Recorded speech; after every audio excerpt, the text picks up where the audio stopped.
Hello and welcome to our Transitional Year residency program at MountainView Hospital in Las Vegas, Nevada. We are excited to get to know you, and I want to congratulate you on having been selected for our interview process and wish you success with your future career as a physician.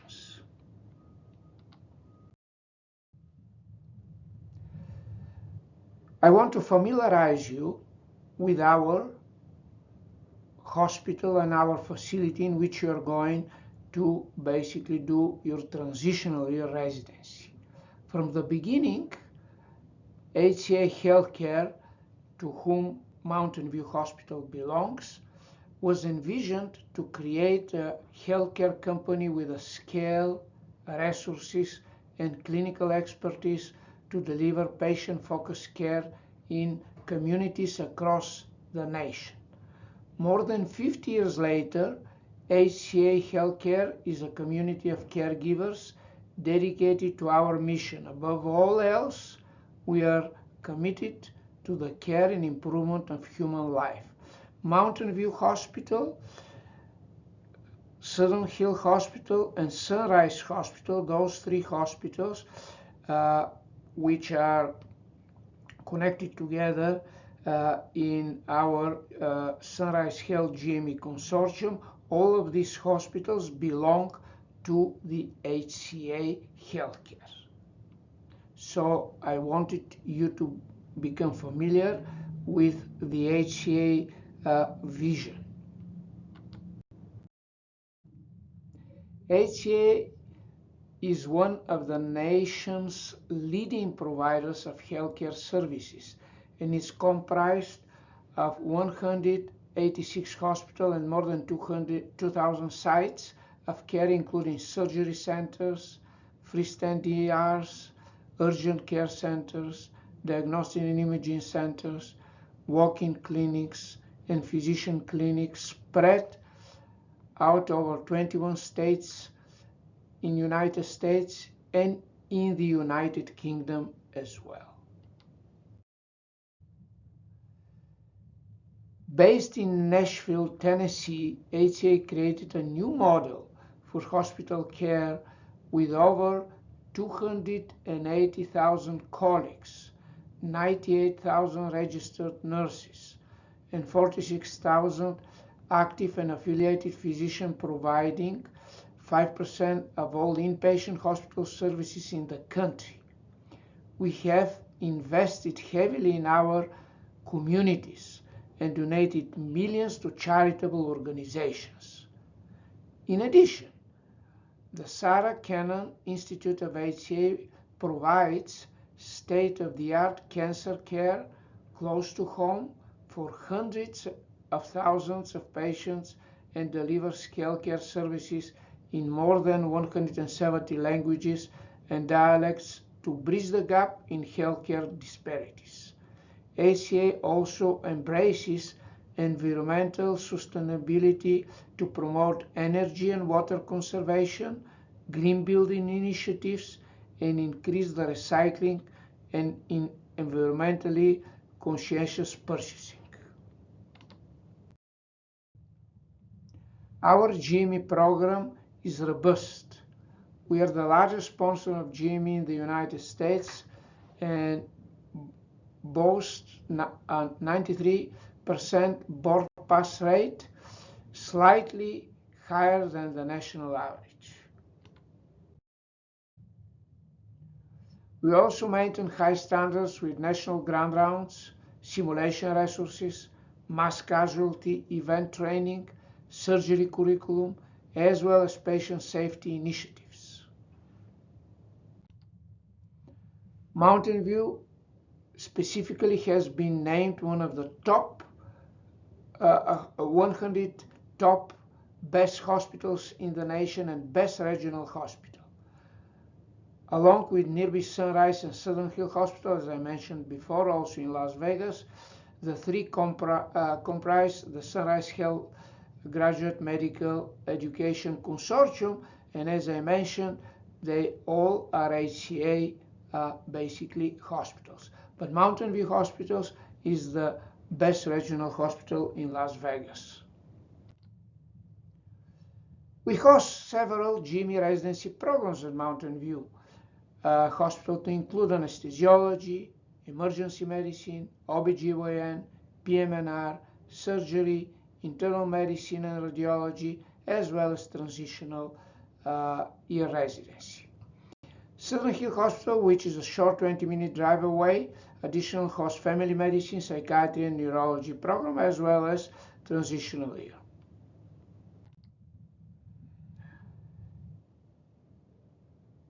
My name is Dr. Andrei Manov.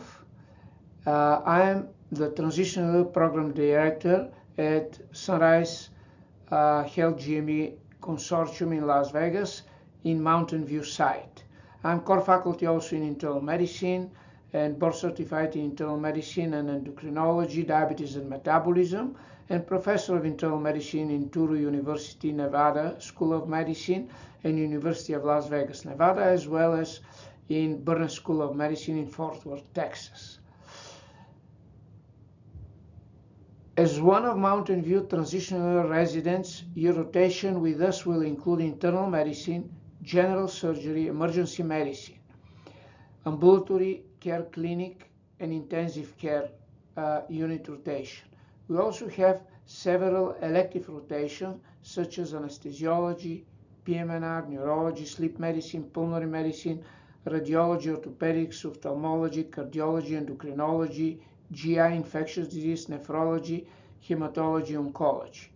Your schedule will break down into 13 3-week blocks except for surgery, emergency medicine, and ICU, where each block is 4 years.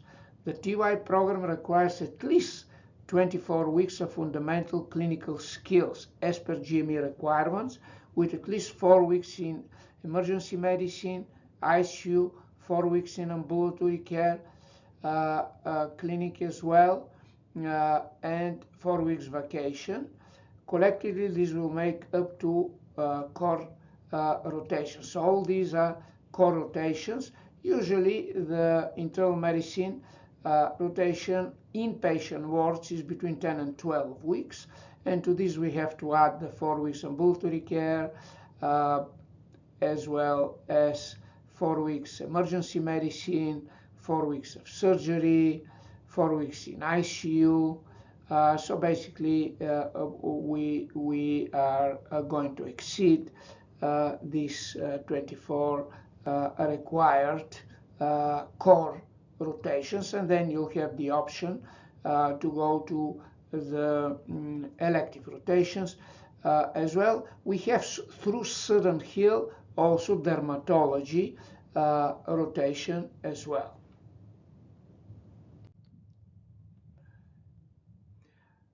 Our transitional year program administrator is Mr. Matthew Dixon.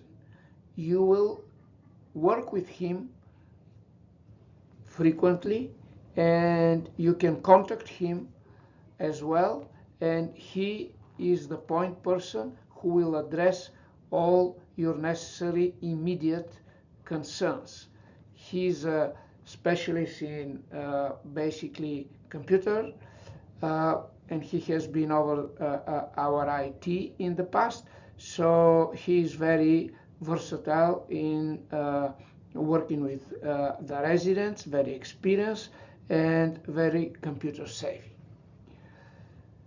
Research. While in TY program for this 1 year, you are required to participate at least in one research project, which we have research director on site and research department, and also our research director is biostatistician. You can do a case report, is one part to participate in our basically scholarly activities. You have to complete at least one of them. This is a required GME requirement. If you have a case report which you start working, or a research project which you have started working as a student, and now you are finishing while you are and work on it while you are in our program, and submit for publication, you can quote this. The other is you can participate in the prospective study. We have a prospective study. I'm leading it for continuous glucose monitoring, and we'll talk a bit later about this project. Continuous glucose monitoring, improving the care of the patients in internal medicine residency clinic in most difficult to treat patients with diabetes type 1 and type 2 on multiple injection of insulin per day to improve the quality of care in our ambulatory care clinic as well as quality of education of our residents. You can also create posters based on your M&M presentation. All of you will have at least one M&M presentation during our noon meetings with the other intern and the senior resident and the medical student. And this M&M case you can make as a poster and present in our basically at the end of usually April, May the following year, 27, you'll present as a poster on our basically Far West Symposium. This is also counted as a research project. The other is participating in quality improvement project, which basically we have built it on our CGM project, which I mentioned before. The other is you can present a poster basically based on your case report and present in other meetings, which is also counted as scholarly activities. The other thing is you can, which is counted, is you can give a presentation in your future area of residency, 30 minutes.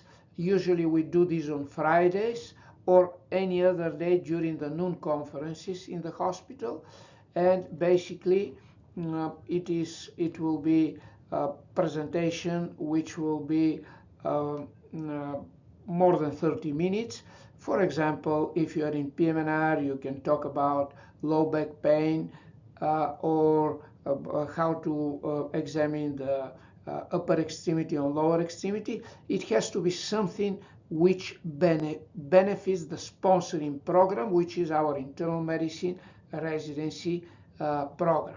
I just wanted to mention that our QI project, based on our continuous glucose monitoring trial, we did in the past retrospective, and now we are doing IRB approved prospective trial, won the first place 3 years in a row in the Far West Research Symposium, which I mentioned is in April, May the following year, 27, with our continuous glucose monitoring project, with improving the quality of care of patients with diabetes type 1 and type 2 on multiple injection of insulin per day.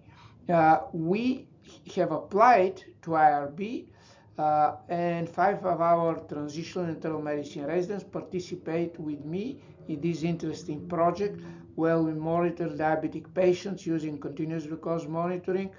On the spreadsheet, we basically write our data, and we have already prepared and published one of our, based on our prospective trial research, how we are conducting our research, and now we are preparing to basically on our prospective trial to publish a second project about the improvement of the hemoglobin A1C in the first 4 months of starting continuous glucose monitoring and transitioning from cell monitoring blood glucose.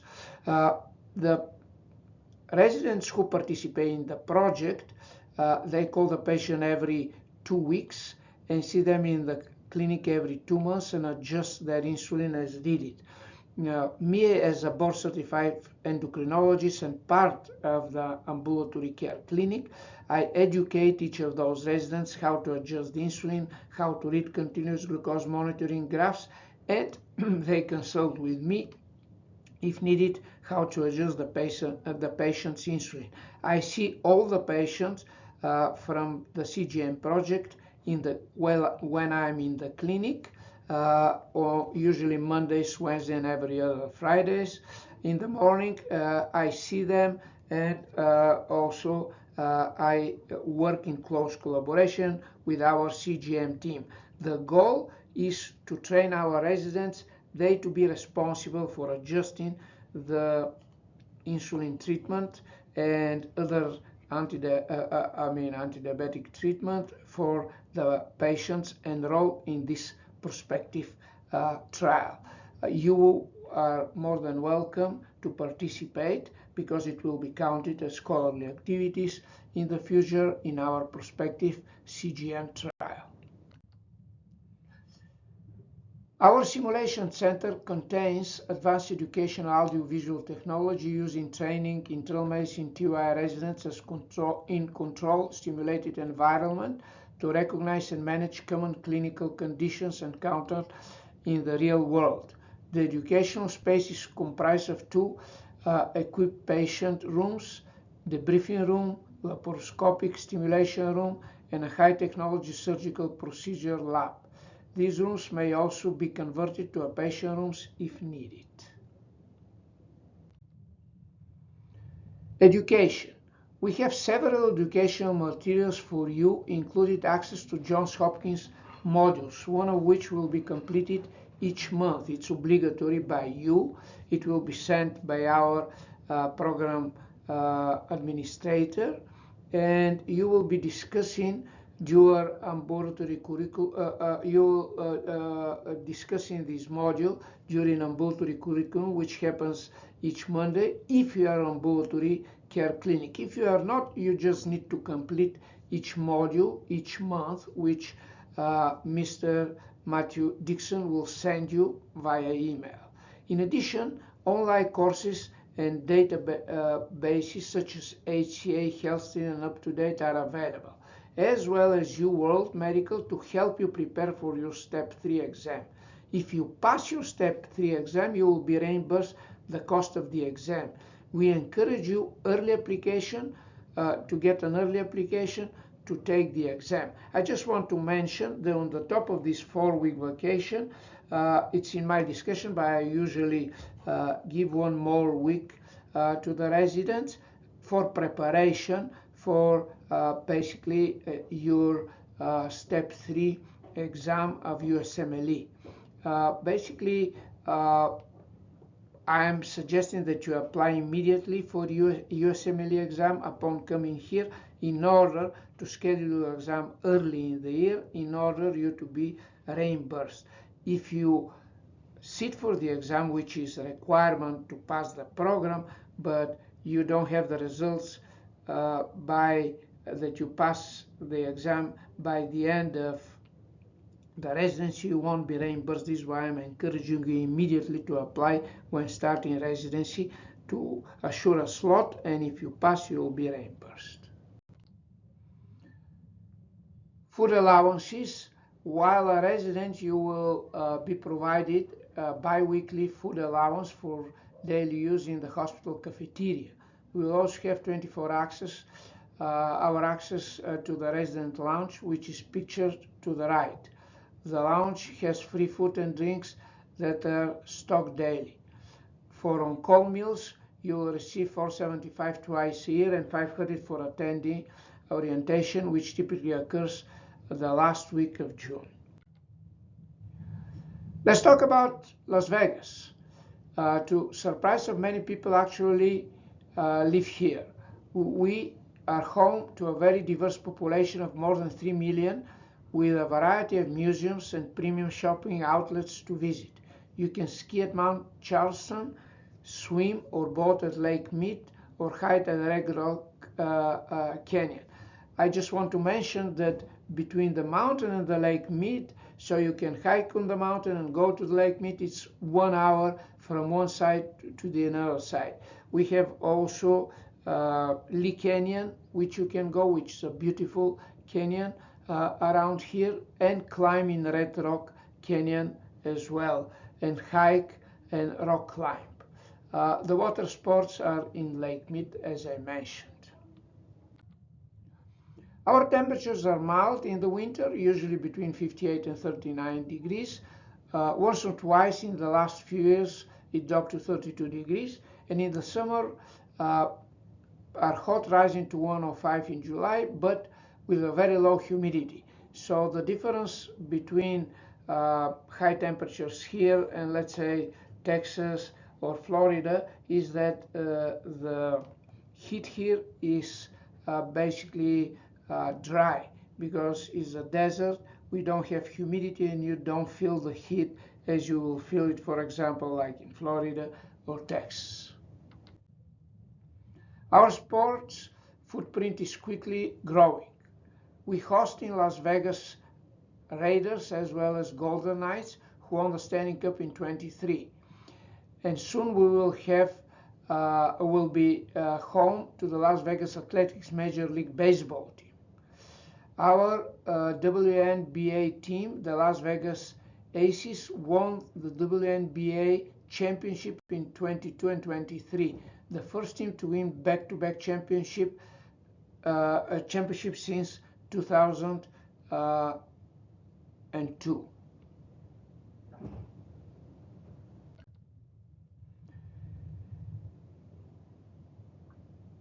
Thank you and good luck.